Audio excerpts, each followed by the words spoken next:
eu conto as minhas experiências para te fortalecer, para te deixar mais confiante, né? As provações que eu passei, as situações que eu passei, talvez você não precisa passar, porque você vai começando a conhecer mais a Deus e talvez você não precisa passar. Então hoje é mais uma palavra que eu vou dar, falando sobre provação,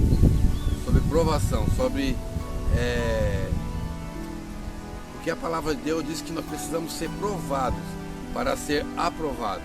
Então hoje eu vou falar sobre provação, mas no meu primeiro ano de conversão eu tive muita prova. Então isso é para ser edificante, porque a palavra diz que nós precisamos ser provados para ser aprovados.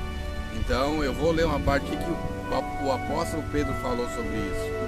Então, às vezes a gente entra no deserto, mas não para permanecer no deserto, a gente entra no deserto para passar por ele, né? O povo que entrou no deserto com Moisés, eram para eles passar poucos dias ali, se eu não me engano 13 dias no deserto, talvez um pouco mais, mas eles passaram 40 anos, por quê? Porque eles murmuraram no deserto. Eu vou te ajudar a não murmurar no deserto, para você passar pelo deserto dando glória a Deus, passando pelas tribulações dando glória a Deus. Esse testemunho que eu vou dar hoje é para te fortalecer, para te edificar, é para que você venha verdadeiramente saber quem é Deus, quem é o nosso Deus. Aleluia! A palavra que eu vou ler hoje é um versículo de encorajamento, que está em 1 Pedro, no capítulo 4, e versículo 12, que diz assim: Amados, não vos assusteis com a provação que surge entre vós, como fogo ardente, com o objetivo de provar a vossa fé. Não atentais isso como se fosse algo estranho ou estivesse acontecendo. Não olhar para isso como se fosse algo estranho que estivesse acontecendo. Não, isso é para fortalecer a nossa fé, para que a gente venha ter experiências com Deus e depois testemunhar, testificar do que Deus foi com a gente, para fortalecer o próximo. Então a gente precisa passar por essas situações, em nome de Jesus. O testemunho que eu vou contar hoje também é mais um testemunho meio difícil, assim, né? Meio triste, mas foi para minha edificação e para a edificação daquele que vai ouvir, em nome de Jesus. No meu primeiro ano de conversão, como eu já falei, que eu passei muita tribulação, muita prova, muito difícil. Eu estava morando numa casa alugada, eu estava com o aluguel atrasado, eu precisava pagar a luz que eles iam cortar e precisava fazer o rancho, fazer as compras do mês. E eu não tinha como, não tinha onde tirar. Eu andava com uma moto que era do meu irmão, e aí ele falou assim, meu irmão era empresário, né, bem sucedido, e ele falou assim: Valmor, vem aqui em casa amanhã cortar a grama. E eu pensei, vou lá cortar a grama na casa do meu irmão, eu vou ganhar um dinheiro. E aí, qualquer valor que eu ganhasse seria bom, porque quem tem 2 filhos pequenos e não tem o que dar para eles é muito difícil. E aí eu fui na casa do meu irmão, cortei a grama dele, esperei ele chegar do trabalho, era no final do dia. E quando ele chegou, ele perguntou para mim: tá tudo bem? Eu olhei para ele e falei: tá tudo bem. Falei: tá tudo bem, tá tudo certo. E se eu falasse para ele assim, dizer assim, meu irmão, não, eu tô precisando de dinheiro, eu tô com a situação assim, na hora, ele me honrava, ele me dava o dinheiro, Mas a vontade de Deus não é que a gente peça, a vontade de Deus não é que a gente murmure, não é que a gente mendigue o pão. A vontade de Deus é que a nossa esperança esteja em Deus, que a nossa fé esteja em Deus, entendeu? Então nós precisamos mesmo confiar em Deus nas horas mais difíceis, né?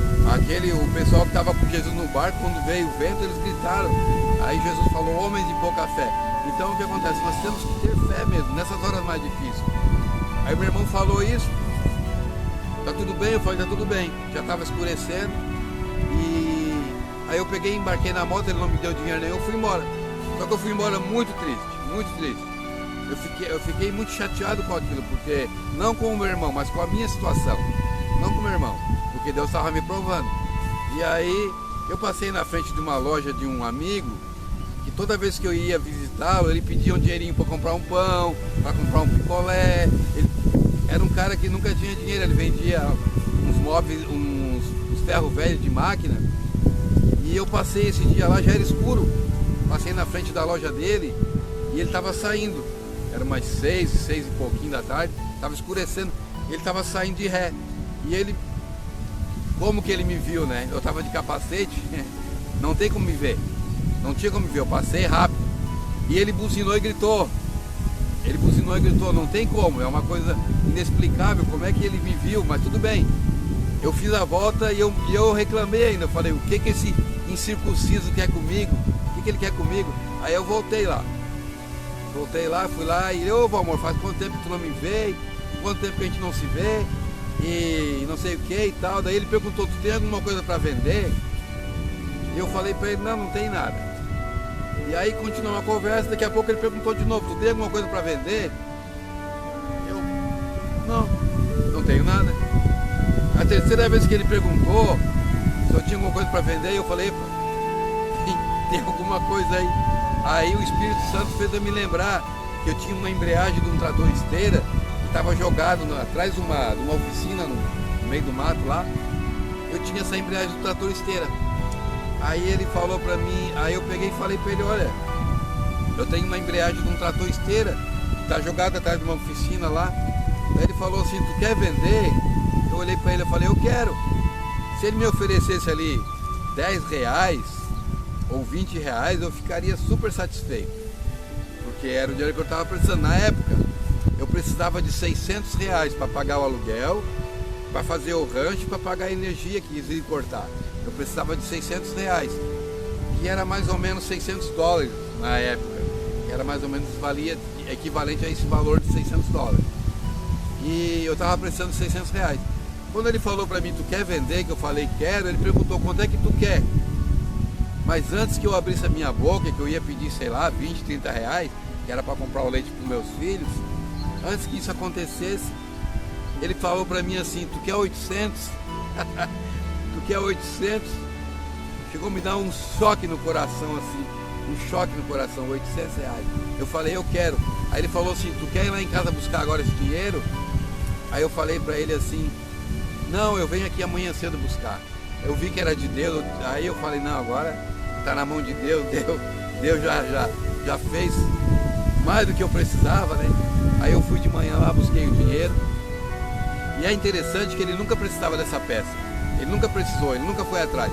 Quando foi mais ou menos uns 6 meses depois, eu fui atrás dele e disse, olha, eu estou indo embora para o sul, se tu não for pegar a tua peça lá,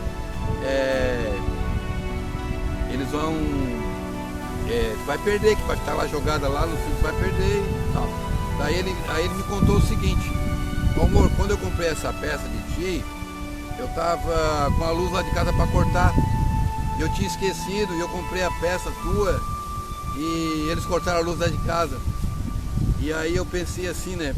Por que Deus não faz acepção de pessoas, né? Por que Deus fez isso? Eu não sei, né? Não sei por que Deus fez isso. Eu penso, lógico que eu penso, eu não sou totalmente ignorante, eu penso um motivo e propósito, mas não posso afirmar. Então, o que aconteceu? Deus me livrou, me abençoou e tirou da mão do ímpio, mas fazer o que, né? Fazer o que? Essa é os planos, o projeto de Deus para os filhos que o ama, porque um pai, ele não é que ele faz acepção de filho, escolhe o filho, ele não tem, ele ama todos iguais, mas tem filho que é mais chegado no pai, tem filho. Deus escolheu Davi, que conhecia o coração de Davi. Davi tinha vários irmãos, mas Deus escolheu Davi. Deus escolheu José, né? Até que os irmãos dele com inveja fizeram matar ele. Por quê? Porque Deus olhou o coração de José. Então, se Deus me escolheu para me abençoar, foi a escolha dele. Mas eu estou contando esse vídeo, eu estou contando essa experiência para dizer assim, ó, confia em Deus. Nunca peça para ninguém. Não usa a força do teu braço para pedir. Não peça, peça para Deus. Mesmo que a pessoa seja teu próximo, teu parente, não peça. Que ele seja um amigo, não peça. Peça para Deus. Se Deus quiser, Deus vai tocar o coração desse parente, vai tocar o coração desse teu amigo, vai tocar o coração da pessoa que você está querendo pedir e ele vai te oferecer, mas não peça. Não use a força dos teus braços. Confie somente em Deus. Fala assim, Deus, está bem aqui a minha bênção, Deus. Eu preciso, me ajuda. Talvez Ele te traga a tua bênção de outro lugar, bem mais de longe. Confia em Deus. Não peça, por favor, não peça. Peça somente para Deus, que é o nosso Pai, nosso ajudador, é nosso tudo. Deus é o nosso tudo, tá? Em nome de Jesus, eu entrego mais um testemunho para te fortalecer, para você confiar e andar com Deus cada dia melhor, mais e melhor. Amém.